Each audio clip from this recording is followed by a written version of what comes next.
कीर्तनामध्ये बघा, तुम्ही भगवंताच्या दर्शनाला जाता ना, मग तुम्ही भगवंताला फुलं घेऊन जाता. मग कसे फुलं घेऊन जातो?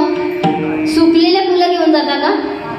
ताजे टवटवीत फुलं घेऊन जाता. त्या टवटवीत फुलांमध्ये एक जरी सुकलेलं फुलं असलं तर आपण काय करतो?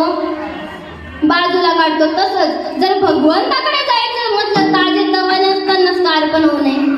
जोपर्यंत आपण चालतोय, नवे नवे आपली काठी जोपर्यंत आपल्या हातात येत नाही तोपर्यंत भगवंताला अर्पण व्हायचंय. नाही तर म्हातारं झालं की काय करता? इकडं घरच्या लेक सुना आपल्याला काही महत्व दे नाही, मग आपण निघतो वळकुंडी उचलतो आणि पुढं वारीमध्ये. बघा, जोपर्यंत आपण ताजे तवान आहे तोपर्यंत भगवंताला अर्पण व्हा.